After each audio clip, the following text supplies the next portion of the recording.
estar aqui, trazendo mais um estudo e também agradecer a presença de todos aqui presentes. O nosso tema de hoje é Siga-me, que é retirado de Lucas, capítulo 9, versículo 23, onde Jesus nos fala: se alguém quer vir após mim, negue-se a si mesmo e tome cada dia a sua cruz e siga-me. Mas antes, gostaríamos de pedir a permissão para ler o Salmo 4, onde posteriormente explicaremos onde ele se encaixa dentro do nosso tema.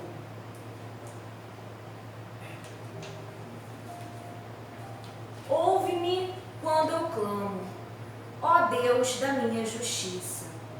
Na angústia me deste a largueza. Tem misericórdia de mim e ouve a minha oração. Filhos dos homens, até quando convertereis a minha glória em infâmia? Até quando amareis a vaidade e buscareis a mentira?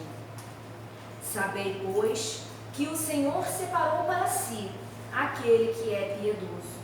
O Senhor ouvirá quando eu clamar a ele. Perturbai-vos e não pequeis. Falai com o vosso coração sobre a vossa cama e calai-vos. Ofereceis sacrifícios de justiça e confiai no Senhor. Muitos dizem: quem nos mostrará o bem? Senhor, exalta sobre nós a luz do teu rosto. Puseste alegria no meu coração, mais do que no tempo em que se lhes multiplicaram o trigo e o vinho. Em paz também me deitarei e dormirei, porque só tu, Senhor, me fazes habitar em segurança. A tradução desse salmo está na Bíblia Almeida Corrigida Fiel. E nós usaremos no nosso estudo de hoje a tradução do Haroldo Dutra Dias, do Novo Testamento, e também o Evangelho segundo o Espiritismo de Allan Kardec. E aí nós gostaríamos de trazer uma pequena análise do Salmo 4.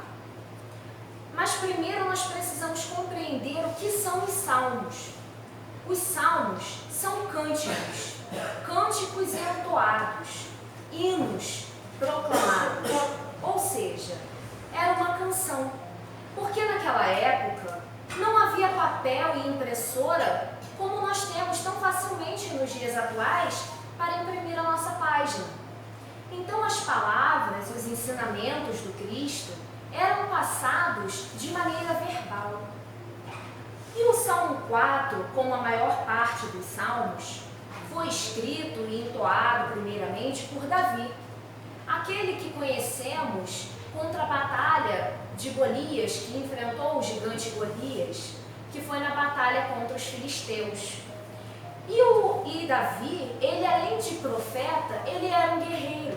Naquela época, era-se necessário ainda esse uso da força, acreditava-se esse ser o correto para a humanidade.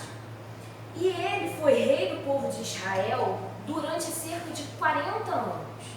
Então, trazemos essa pequena parte histórica para compreendermos a natureza dos salmos. E o Salmo 4, em específico, ele é uma oração de súplica. E nós vamos agora analisar 3 versículos desse salmo. Começando pelo versículo 1, quando ele diz: ouve-me quando eu clamo, ó Deus da minha justiça. Ele está trazendo essa súplica a Deus, pedindo para que ele ouça a sua oração, que é feita de coração. Na angústia me deste a largueza. Tem misericórdia de mim e ouve a minha oração. Ele demonstra também uma confiança em Deus, porque ele já lhe deu uma dádiva em outro momento aflitivo, quando ele fala: na angústia me deste a largueza. No versículo 4, ele diz: perturbai-vos e não pequeis. Falai com o vosso coração sobre a vossa cama e calai-vos. Ele primeiro nos fala que nós devemos evitar essas perturbações do dia a dia para que não caiamos em pecado, para que, mesmo pelo pensamento, nós muitas vezes já conseguimos não proferir as palavras que passam pela nossa imaginação, já conseguimos guardá-las, mas o nosso pensamento ainda é vacilante. O nosso pensamento ainda recai nos pecados de tantos séculos que nós vivemos. E quando ele fala, e calai-vos, porque nós pedimos, nós oramos a Deus, mas nós nos calamos para escutar a resposta de Deus para as nossas vidas? Ou nós estamos sempre com a mente turbulenta, ou então aflitiva, e não conseguimos escutar aquilo que Deus tem para nos dizer? Por isso ele fala que nós temos que nos submeter a essa vontade de Deus. De que forma? Nos calando. No versículo 8, ele fala: em paz também me deitarei e dormirei. E é necessário que nós reflitamos, sobre essa questão, porque deitar e dormir no idioma da época de Davi tinha um significado ambíguo, ou seja, ele também significava o morrer, o nosso desencarnar. Então, nós não sabemos de fato qual a intenção de Davi ao dizer deitar e dormir, se era realmente o repouso ou se era o sono da morte, mas que para nós espíritas pouco importa, porque no livro dos espíritos eles nos trazem que o sono é um ensaio para a morte, então pouca diferença nos fará. Porque só tu, Senhor, me fazes habitar em segurança. Quando ele fala, me fazes habitar em segurança, ele demonstra que Deus é maior do que todas as situações aflitivas da época. É muito maior do que as nossas aflições cotidianas. Estamos falando de mais de 1000 antes de Cristo. Então, naquela época, era sair para uma batalha sem ter a certeza do retorno para o nosso lar. E por que esse salmo foi trazido para o nosso estudo? Porque ele demonstra algo que nós ainda precisamos praticar em nossas vidas. Ele traz a fé de Davi no Criador, coisa que nós ainda temos muita dificuldade em praticar. E por que essa fé que Jesus nos fala que se a tivéssemos do tamanho de um grão de mostarda, seríamos capazes de transpor montanhas? Por que essa fé é tão difícil para nós quando passamos por situações difíceis, por perdas de entes queridos, por muitas vezes injustiças que nos acometem? Porque nós vivemos uma batalha íntima entre servir a Deus e servir aos prazeres do mundo. E no capítulo 16 do Evangelho segundo o Espiritismo, intitulado Não se pode servir a Deus e a Mamon, Mateus, no capítulo 6, versículo 24, diz assim: ninguém pode servir a 2 senhores, pois ou odiará um e amará o outro, ou se apegará a um e desprezará o outro. Não podeis servir a Deus e a Mamon. E com essa fala de Jesus, nós podemos tirar várias lições. Mas eu gostaria de contar para vocês um exemplo de uma dinâmica que nós utilizamos em nossa casa, onde nós trabalhamos como evangelizadores da juventude, que espírita é assim, a gente não tem muito capital financeiro para trazer uma inteligência artificial, um óculos 3D ou alguma coisa assim. Então nós trabalhamos com o que temos. É uma cartolina? Nós vamos utilizar a cartolina. E quando nós estávamos falando sobre o capítulo 16, nós fizemos como se fosse um labirinto de escolhas para os nossos jovens. E uma dessas escolhas era: no meu aniversário, eu escolho ajudar, auxiliar 15 famílias carentes, dando-lhes alimento, dando-lhes a moradia, ou nós escolhemos ganhar um iPhone 15? São nessas pequenas escolhas diárias que nós conseguimos reflexionar se estamos ou não praticando o Evangelho do Cristo. Outra pergunta que fizemos aos nossos jovens foi se lá a nossa mocidade acontece num domingo à noite, o dia que os jovens têm de descanso da escola para saírem também com os amigos, e nós perguntamos a eles: vocês escolhem vir para a casa espírita na maior parte das vezes, ou vocês escolhem ir a uma festa de 15 anos, por exemplo, onde vai ter a comida, onde vai ter a música, onde vai ter os seus amigos? E assim nós fomos trazendo essas provocações a eles, de forma a elucidar como nós ainda fazemos as escolhas erradas nas nossas vidas. Podemos não escolher o iPhone 15, mas nós pedimos aos nossos amigos, aos nossos familiares, no nosso aniversário, 1 quilo de alimento para doar à casa espírita, para doar a uma família carente? Ou nós gostamos daquele presentinho, daquele mimo, daquele perfume, daquela joia, daquela roupinha que recebemos? Nós utilizamos exemplos chocantes, como o iPhone 15, mas são nas pequenas coisas que nós, nas pequenas escolhas que fazemos, que demonstramos se estamos servindo a Deus ou a Mamon. E Jesus nos fala: não vos inquieteis por vossa vida, com o que comereis, nem por vosso corpo, com o que vestireis. Não é a vida mais que o alimento e o corpo mais do que a veste? Isso está em Mateus capítulo 6, versículo 25.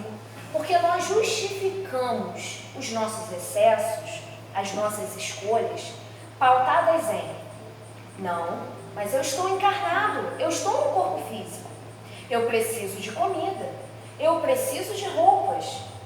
Mas será que nós temos somente o necessário? Ou será que nós temos muito além disso?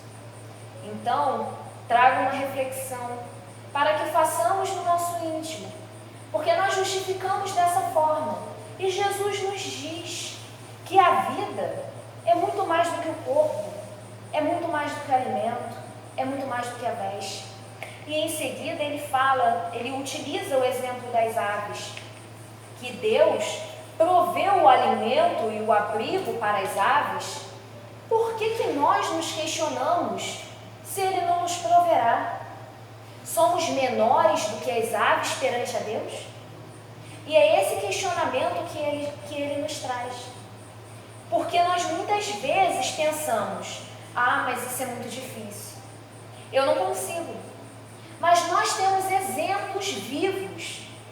Chico Xavier era um exemplo, foi um exemplo para nós de humildade, de abdicação da própria vida, de largar esses prazeres do mundo para vivenciar o Evangelho do Cristo.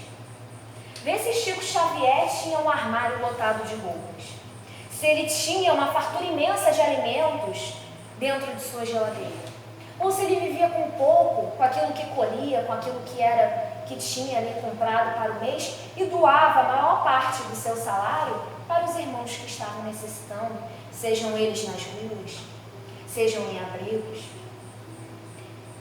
Porque o Evangelho nos fala que esse apego aos bens terrenos nos impedem de chegar até Deus, nos impedem de praticar o que o Cristo veio nos ensinar. E que somente através da renúncia, reparem que nós colocamos em maiúsculo, porque essa palavrinha vai aparecer muitas vezes durante o nosso estudo de hoje. E essa renúncia não é de chegar em casa e doar todos os seus bens materiais, porque isso seria fácil. Pode não parecer, mas essa é a parte fácil. O difícil é renunciar a si mesmo, é renunciar aos próprios desejos, aos próprios caprichos.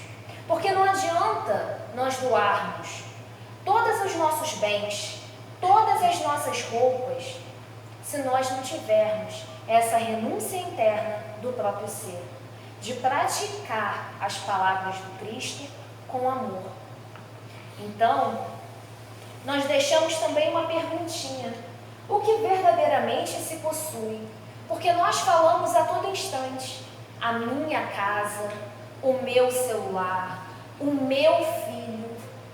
Repare, o meu, a minha, algo é realmente nosso? Nós possuímos algumas destas coisas?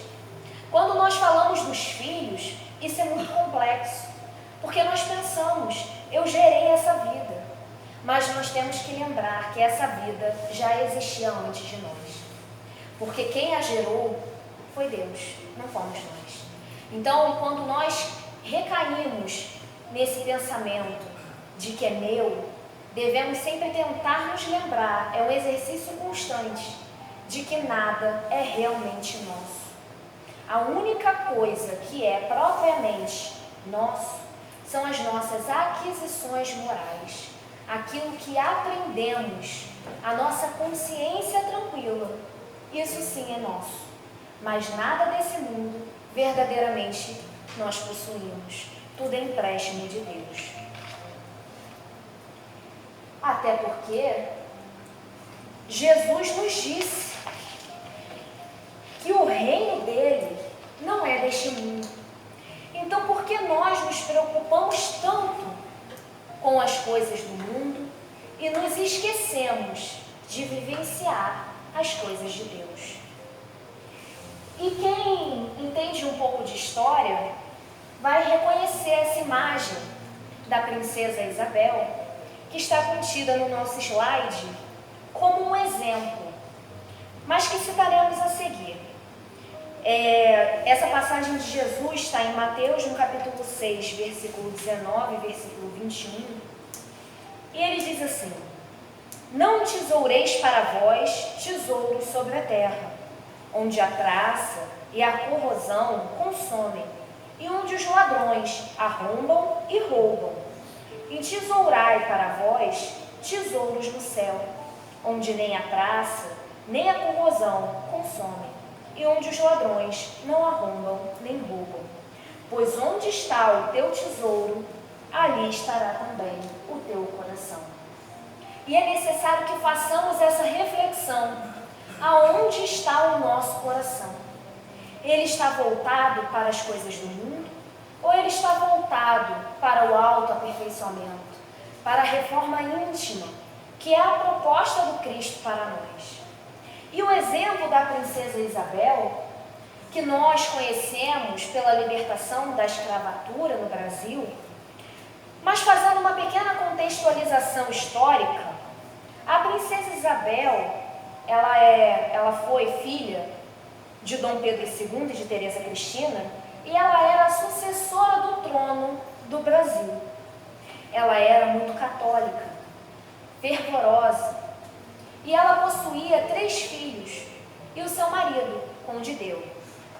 E no livro Princesa Isabel do Brasil, Gênero e Poder no século XIX, do Roderick Barney, ele nos traz diversas cartas escritas pela Princesa Isabel a amigos que estavam na Europa ou que estavam aqui pelo Brasil também, onde ela dizia que não há, como um verdadeiro cristão, ser a favor da escravidão. Porque muitas pessoas se diziam católicas na época, era a religião oficial do Brasil. Mas como ser cristão e ser a favor de tamanhas crueldades? E ela se fazia esse questionamento. E em outra carta, ela diz que ela não partiria em paz desse mundo, sabendo que a escravidão continuaria sendo exercida contra o seu próprio povo.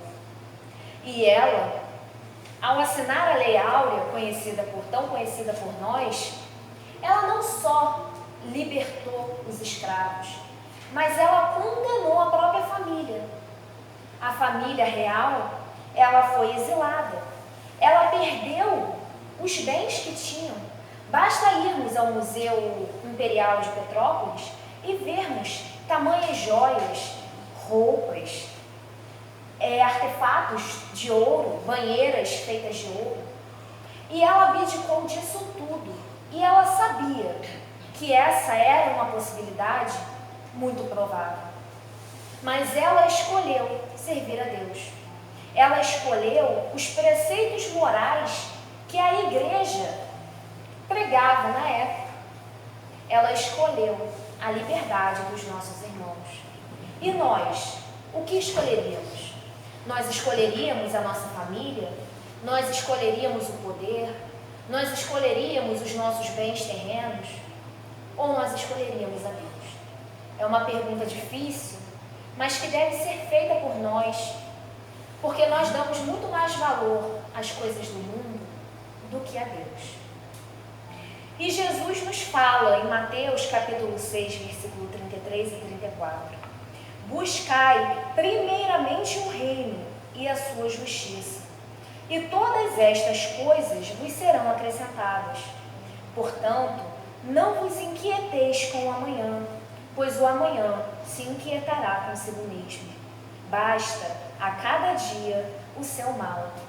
E é por não fazermos isso que o Cristo nos propôs nessa afirmativa, que o mal do século é a ansiedade e a depressão.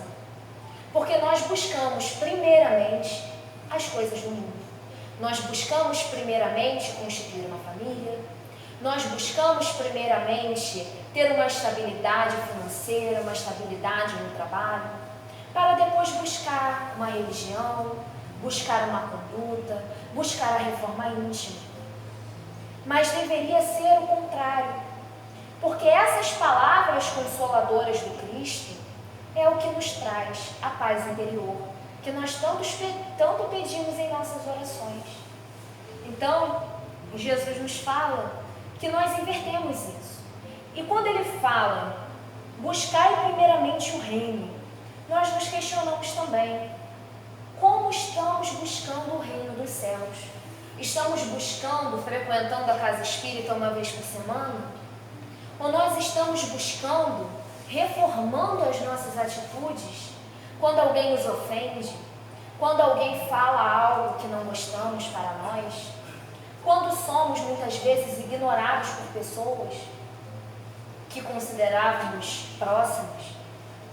Então cabe a nós esse questionamento, de que forma nós estamos buscando também o reino de Deus.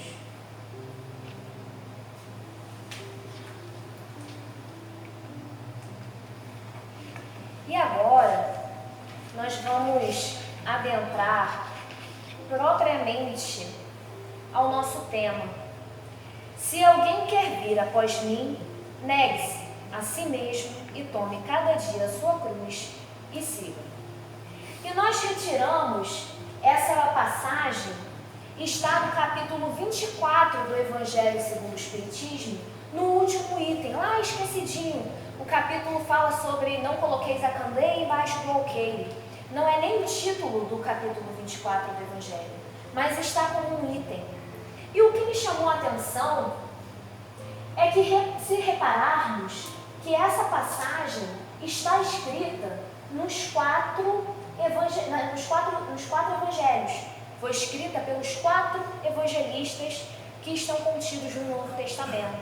E isso não é por acaso, porque muitas passagens não estão contidas nos 4. Muitas passagens tem um, tem outro, mas em todos, isso demonstra a importância desses ensinamentos. E no Evangelho está assim: ao chamar a si o povo e os discípulos, Jesus disse: se alguém quiser me seguir, que renuncie. Lembrem da palavra renúncia? É renunciar a si mesmo, é renunciar aos próprios desejos, à vaidade, em prol da verdade divina. Renuncie a si mesmo, que carregue a sua cruz. Quantas vezes nós nos lastimamos por dia de carregar a nossa cruz?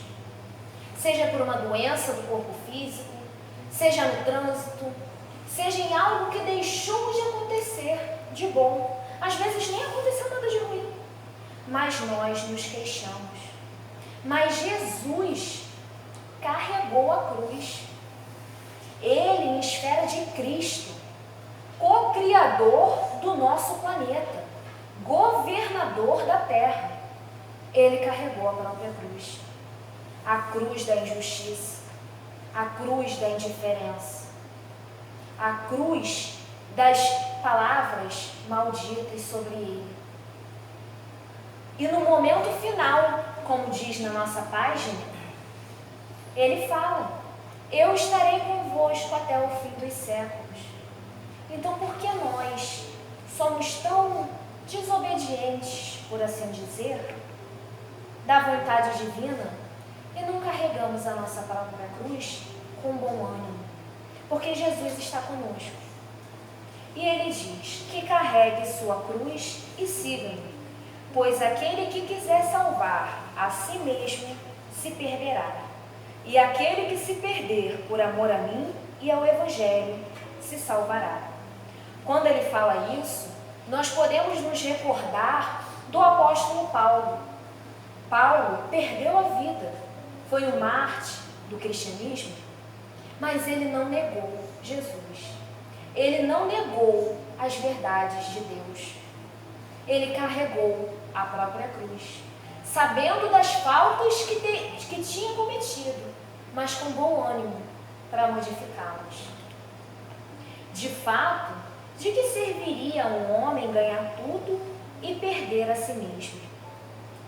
E quando nós falamos em se perder, eu sou psicóloga, e uma das coisas que eu mais escuto dentro do meu consultório é: eu estou perdido. Eu não sei o que eu estou fazendo da minha vida. Eu não sei mais quem eu sou. Então é uma batalha constante, porque as coisas do mundo nos fazem perder os sentidos verdadeiros do espírito. Nós só conseguimos enxergar com os nossos olhos, ouvir através dos nossos ouvidos e falar com a nossa boca. Mas o espírito, ele consegue enxergar, ouvir, falar, muito além de todas essas nossas pequenas capacidades. E nós não podemos nos esquecer disso.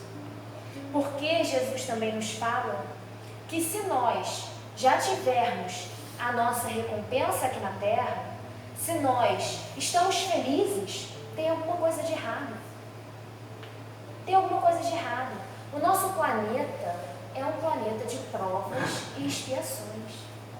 Não há como ter uma felicidade completa enquanto houver um irmão sofrendo.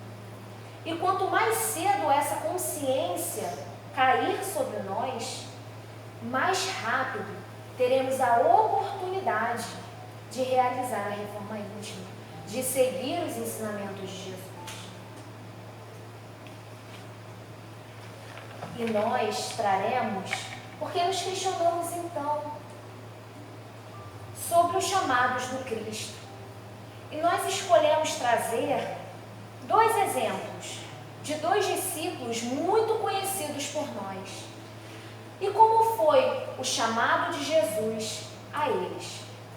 O primeiro é Mateus, também chamado Levi, que era um publicano. Para quem não sabe, um publicano era um cobrador de impostos. O Império Romano exercia na época um controle social, político e econômico sobre a Judéia. E assim, ele cobrava impostos da população. E os publicanos eram judeus que trabalhavam para o Império Romano, fazendo esse trabalho de cobrar os impostos. Ele recebia um salário, ele possuía uma casa cheia de ouro, repleta de conforto. E o seu chamado foi assim, está narrado em Lucas, no capítulo 5, versículo 27 e 28. Depois disso, saiu e contemplou um publicano, de nome Levi, sentado na coletoria, e disse-lhe: segue-me. Após levantar-se e deixar todas as coisas, ele o seguiu. Reparem no deixar. todas as coisas, que depois nós voltaremos nesse tópico. E o outro chamado é o de Simão Pedro, aquele chamado por Jesus de rocha, que ele disse que consolidaria a sua igreja. E Pedro era o único discípulo que tinha uma família, que era casado na época. E ele era um pescador. E o chamado de Simão Pedro, que foi junto de Tiago e João também, foi da seguinte maneira: eles estavam com muita dificuldade de obter os peixes, que eram através de redes. Eles jogavam no lago de Genezaré as redes para conseguir obter ali o seu sustento e o sustento de sua família. Mas os judeus, eles têm uma tradição que se chama Shabat, que começa no final da tarde de sexta-feira e se estende até o entardecer do sábado, onde eles são proibidos de exercer qualquer atividade laborativa. Ou seja, eles não podem colher, eles não podem pescar, eles não podem limpar a casa, eles não podem fazer nada de forma laboral. Isso é um costume dos judeus. E Pedro, como judeu, seguia a essas leis judaicas. Mas, em desespero, porque havia os impostos, havia o sustento de sua família, ele foi pescar no dia de Shabat, o que era proibido. E Jesus, e aí ele pescou e tentou e não conseguiu. Na manhã de sábado, ele viu ao longe um homem e ele pensou: são os romanos que vieram me prender, porque ele estava em dívida com o Império Romano. Mas ao se aproximar, ele viu que se tratava de um homem que pregava para uma multidão. E quando o seu barco aportou, Jesus virou-se para Pedro e pediu para utilizar o seu barco, para que assim ele ficasse visível e que a sua voz ecoasse, porque não tinha microfone, não existia megafone, era tudo na voz, para que fosse ouvido por mais pessoas. Pedro concordou e Jesus assim fez. Posteriormente, Jesus propôs a Pedro que jogasse novamente as redes no lago.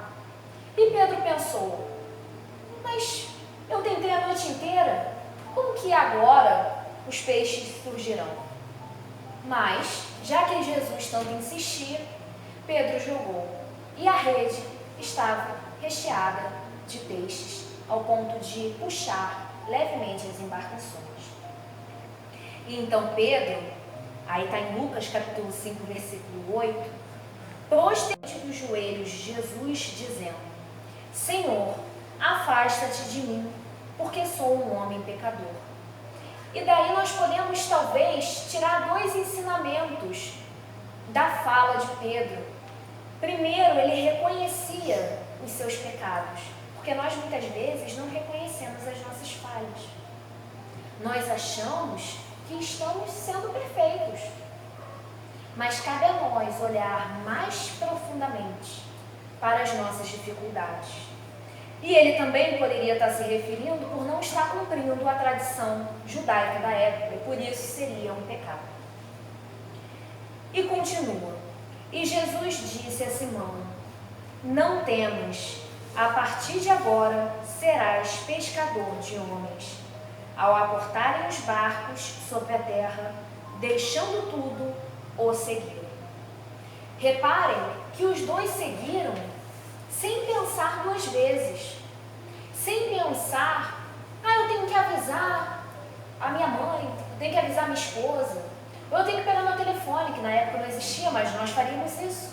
Nós não saímos sem o nosso telefone, sem a nossa carteira. Mas para eles, aquele chamado era tão íntimo, tocou tão profundamente as suas almas, porque eles tinham fé de que o Messias iria vir ao encontro deles, que eles largaram tudo e o seguiram. Outro ensinamento que nós podemos tirar também desses exemplos é que Jesus escolheu pecadores para o acompanhar. não eram pessoas perfeitas, não eram espíritos perfeitos. Estavam em progresso, assim como nós. Porque Jesus não escolhe os capacitados, Ele capacita os escolhidos. Então nós também somos os escolhidos do Cristo, porque estamos aqui na função de trabalhadores da última hora. E não podemos nos esquecer de que essa é uma oportunidade ímpar na nossa vida enquanto espírito imortal que somos. E nós pensamos assim, muitas vezes, mas eles seguiram sem contestar, porque o apostolado de Jesus na terra durou apenas 3 anos. Então, não foram só 3 anos de abdicação. Pelo contrário, eles dedicaram toda a sua vida terrena.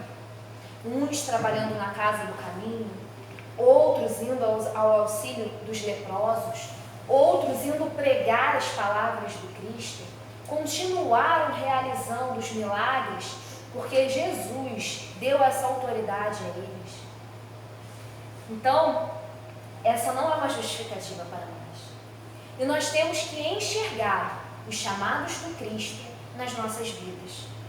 Nós pensamos assim: Jesus vai aparecer aqui, neste momento para mim, e vai falar, siga-me. Ele até poderia, não duvidando da capacidade dele como Cristo e co-criador do nosso planeta, jamais. Mas será que não seria muito mais interessante se esses chamados viessem através das outras pessoas, dos outros espíritos aos quais nós já ferimos, já fomos feridos? E esses chamados são diários. Quando um vizinho te pede um açúcar, isso é um chamado do Cristo, porque você está sendo convocado a ajudar. Quando você passa pelas ruas rumo ao seu trabalho e vê uma pessoa, um espírito, assim como nós, filho de Deus, deitado nas ruas, com fome, com sede, com frio, isso não é um chamado de Deus nas nossas vidas? Quando nós encontramos com um desafeto que nós não falamos há muito tempo, esse também não é um chamado para o perdão? Não seria um chamado de Jesus nas nossas vidas? Então cabe a nós pensarmos, a termos essa sutileza, essa sensibilidade de reconhecer os chamados do Cristo, porque Jesus está nos chamando há muitos séculos e somos nós que não conseguimos ver, ouvir e aceitar esses chamados. E Jesus e os seus discípulos são verdadeiros legados de fé e esperança para nós. No Evangelho, os Espíritos nos falam que a fé é a mãe da caridade e da esperança. Mas se nós ainda não conseguimos ter essa fé que move montanhas, essa fé que nos faz seguir Jesus, que tenhamos apenas a esperança de um dia vislumbrar os olhos amorosos do Cristo. E está em Mateus, no capítulo 7, versículo 25 a 27, a passagem onde Jesus nos fala: caiu a chuva, vieram as torrentes, sopraram os ventos, precipitaram-se contra aquela casa, mas não desabou, pois fora alicerçada sobre a rocha. E todo aquele que ouve estas minhas palavras e não as pratica, será comparado ao homem tolo, que edificou sua casa sobre a areia. Caiu a chuva, vieram as torrentes, sopraram os ventos e chocaram-se contra aquela casa. Desabou e foi grande a sua queda. Essa imagem ilustra exatamente essa passagem de Jesus, essa fala do nosso Mestre. E que nós devemos nos questionar como está consolidada a nossa fé. Porque nos momentos, Jesus em momento nenhum diz que as dificuldades, que as tormentas, que as tempestades não atingiriam o seu povo. os seus irmãos, nós. Em momento nenhum ele diz isso. Pelo contrário, ele fala que virão as torrentes, que a chuva cairá, mas que depende de nós edificarmos a nossa casa. Nós somos a casinha ali. E a nossa fé, que é o princípio da nossa casa, é o nosso solo, é o nosso alicerce. Porque muitas vezes nós nos deparamos com situações muito difíceis nas nossas vidas. E que nós muitas vezes pensamos, por que Deus fez isso comigo? Mas esse é um questionamento todo. Porque as provações virão. Mas nós temos que ter a confiança de que Deus está conosco e que há um propósito em cada uma dessas dificuldades que se apresentam nas nossas vidas. E suportá-las com obediência. E nós temos também que enxergar a nossa vidinha terrena, com que tanto nos afligimos cotidianamente, como pequena, porque ela é passageira. A verdadeira vida não é esta. A verdadeira vida é a do espírito imortal. Então nós temos que refletir que o que é essa existência perante a eternidade. Então, às vezes, abdicar de algo hoje é um ganho imenso perante a nossa eternidade enquanto espírito. Mas que nós, por enxergarmos somente o aqui e o agora, nós nos negamos a abdicar. E o Espiritismo nos traz a fé raciocinada, que é muito importante para a consolidação da nossa fé. Porque quando nós apenas repetimos palavras, repetimos ensinamentos, mas não o compreendemos, não o interiorizamos, nós não estamos tendo uma fé profunda, é uma fé rasa. Muitos de nós achamos que temos fé, mas eu vos digo, a nossa fé é tão pequena que nós não somos capazes de enxergar, porque nós ainda nos questionamos sobre pequenas coisas que são insignificantes perante Deus. Então nós temos que ter essa fé raciocinada de qual é o propósito disso na minha vida, do porquê dessas tribulações, do porquê dessas desavenças. E a doutrina espírita nos traz esse consolo, nos traz essa explicação de que todo efeito tem uma causa. E nós não podemos nos esquecer disso, porque Deus é justo e soberanamente bom. E tudo isso que nós falamos aqui pode estar sendo muito difícil de compreender, de pensar em praticar. Mas a primeira coisa que nós temos que ter em mente é que ninguém nos disse que seria fácil. E a segunda é de que nenhuma ovelha do Senhor se perderá. E no Evangelho, no capítulo 17, diz assim: reconhece-se o verdadeiro espírita pela sua transformação moral e pelos esforços que faz para dominar suas más tendências. Então nós espíritas estamos no caminho, nós estamos rumo à luz, nós estamos em um progresso.